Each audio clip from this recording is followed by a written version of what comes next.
Hello students, इस video के अंतर्गत हम लोग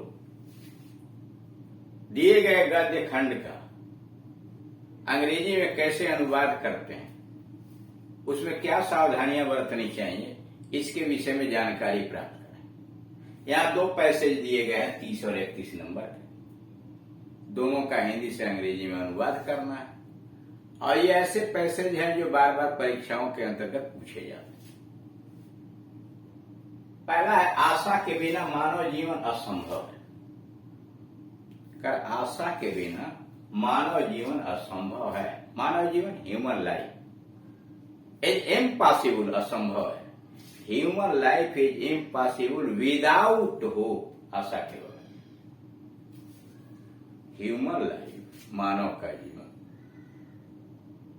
इज इम्पॉसिबल विदाउट होप, बिना किसी आशा के।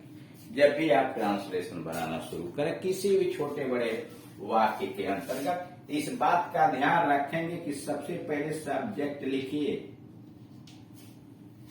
फिर वर्ब लिखिए और उसके बाद ऑब्जेक्ट आना चाहिए। ऑब्जेक्ट नहीं है तो कॉम्प्लीमेंट होगा और फिर उसके बाद अदर वर्ड्स। इस क्रम को ध्यान में बनाकर ही ट्रांसलेशन लिखे जाते हैं।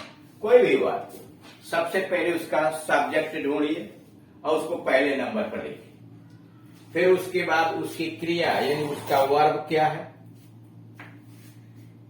क्रिया को ढूंढिए। सब्जेक्ट लिखने के तत्काल बाद वर्ब लिखा जाता है, क्रिया लिखी जाती है और उसके बाद उसका ऑब्जेक्ट, कर्म।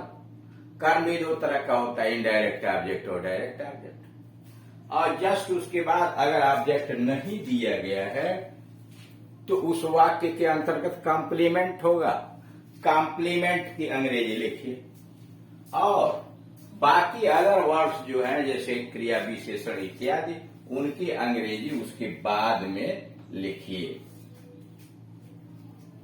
यहां आशा के बिना मानव जीवन असंभव है। Human life is impossible without hope. यदि आशा न होती तो मनुष्य का जीवन बड़ा बोझिल और दुखमय हो जाता। कहा यदि आशा नहीं होती तो मानव का जीवन बहुत बोझिल और दुखमय हो जाता। If hope had not been, अगर आशा नहीं होती, पास्ट परफेक्ट में, if hope had not been in existence, अस्तित्व में नहीं होता। If hope had not been in existence the life of man would have become, आदमी का जीवन बन गया होता बर्डनसम, बोझिल एंड सारोफुल, अदुख। करा if hope had not been in existence, अगर आशा अस्तित्व में नहीं होती, द लाइफ ऑफ मैन, आदमी का जीवन, वुड हैव बिकम, बन गया होता बर्डनसम, वेरी बर्डनसम एंड ट्रबुलसम, कष्टदायक बन जाता। विद्यार्थी साल भर बड़ा परिश्रम करते, कड़ा परिश्रम करते हैं, केवल इस आशा पर कि वे सफलता का मुख देखेंगे। The students work hard, विद्यार्थी साल भर, through out the year, the students work hard, through the year, पूरे वर्ष मेहनत करते हैं। Only in the hope of getting success, केवल आशा प्राप्ति के उम्मीद। The students work hard throughout the year only in the hope of getting success. एक किसान घोर उष्णता और शीत का तनिक भी ध्यान नहीं करता। A farmer does not pay least attention, तनिक भी ध्यान नहीं करता। A farmer does not pay least attention to dense heat, अत्यधिक उष्णता, and cold, to the dense heat and cold. A farmer, एक किसान, does not pay attention, ध्यान ही नहीं देता, does not pay attention, at least attention to dense heat and cold. थोड़ा भी वो ध्यान नहीं देता. इसी प्रकार व्यापारी लोग व्यापार में धन लगाते हैं, लाइकली या इन दिस वे, इसी तरीके से, या इन द सेम वे, उसी प्रकार से, द मर्चेंट्स, लाइकली ठीक उसी प्रकार से, the merchants invest money in business, likely the merchants invest their money in business, hopping only for gain of profit, hopping only for gain of profit. In this way या likely इसी प्रकार से, ठीक इसी प्रकार से, इन दिस वे या likely the merchants invest their money in business, व्यवसाय में अपना धन लगाते हैं, hopping only for gain of profit.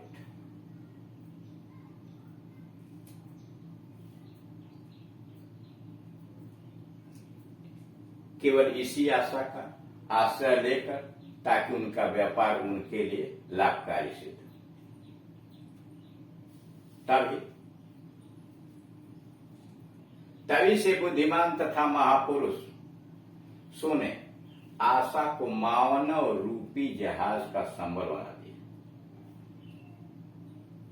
That is why the learned persons and great man, विद्वान और महान लोग, सिंस देन, तभी से, the learned man and great man, आशा को मानव रूपी जहाज का संबल बताते हैं. Great man have called the hope, आशा को पुकारे हैं, द रडर ऑफ संबल, the rudder of human life ship, human life ship. फिर सुनिए, तभी से, since then, the learned men and great men have called, कहा है, देखो आशा को पुकार कर कहा है, the rudder of human life ship.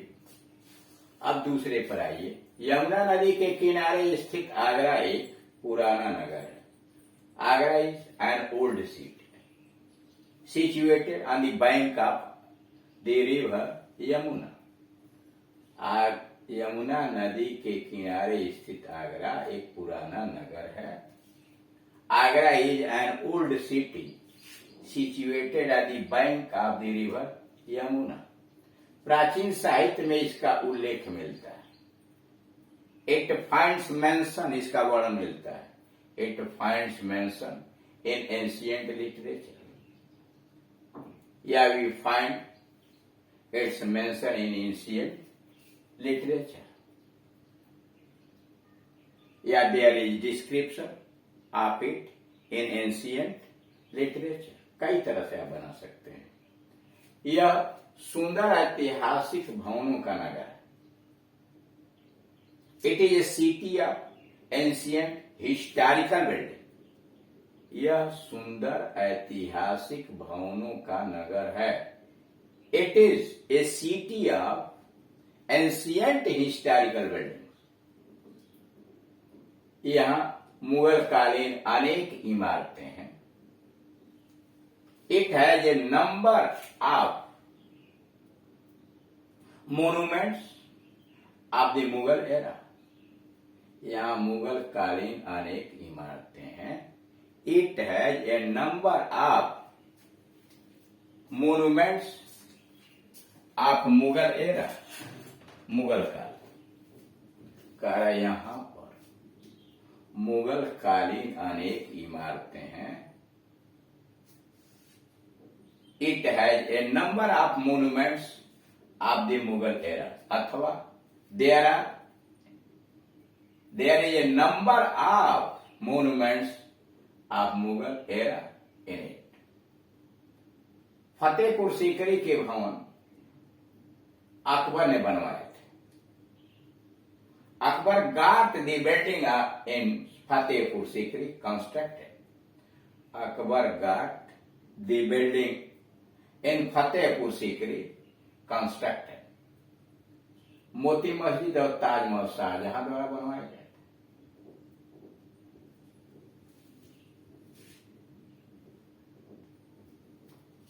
It is set,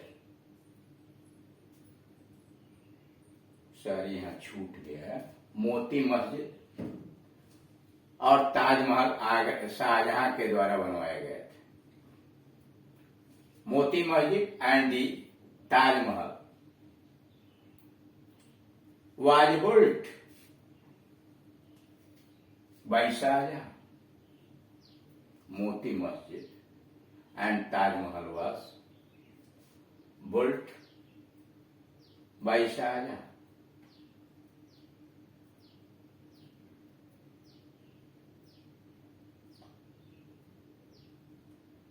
आगरे का किला भी अकबर ने ही बनवाया। दी फोर्ट ऑफ आगरा या the Agra fort was also built by Shahjahan. इसमें थोड़ा सा छूट गया है, यहां से आप ध्यान देंगे। Moti Masjid,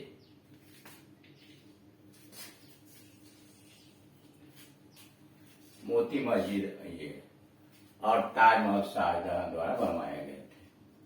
Moti Masjid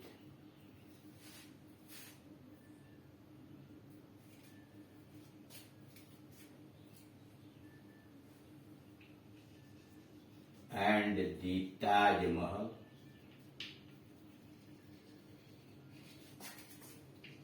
were built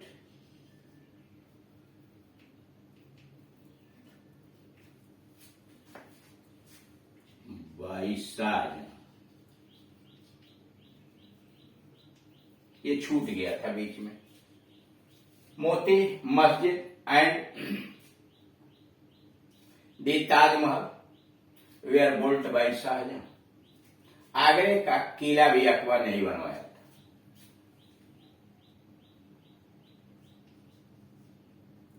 the Agra fort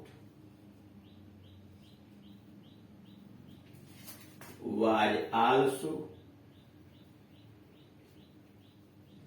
built by Akbar। The Agra fort was also built by Akbar. Akbar के द्वारा ही बनवाया गया था। आगरे का किला भी अकबर ने ही बनवाया था। कहा जाता है कि इस स्थान पर पहले कोई दूसरा किला था। इट इज सेट, कहा जाता है, इट इज सेट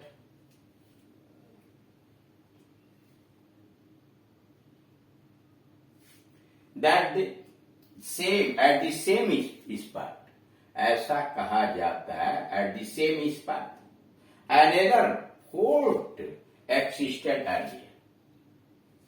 कहा जाता है, इट इज सेड दैट इस स्थान पर एट द सेम स्पॉट पहले कोई दूसरा किला था। अनदर फोर्ट, दूसरा किला, existed earlier.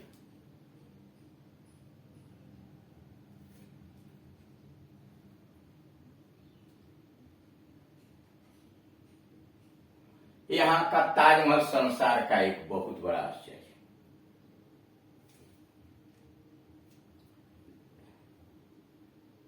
The Taj Mahal here, यहां का Taj Mahal, the Taj Mahal here is one of the wonders of the world. The Taj Mahal here is one of the wonders of the world. Agra अब एक औद्योगिक नगर है। Agra is now an industrial city. Agra is now an industrial city.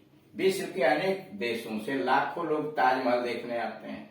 Lakhs of people from the countries around the world या from the countries of the world. Lakhs of people from the countries of the world come here to see the Taj Mahal या come here to visit the Taj Mahal. Lakhs of people from the countries of the world come here to visit the Taj Mahal।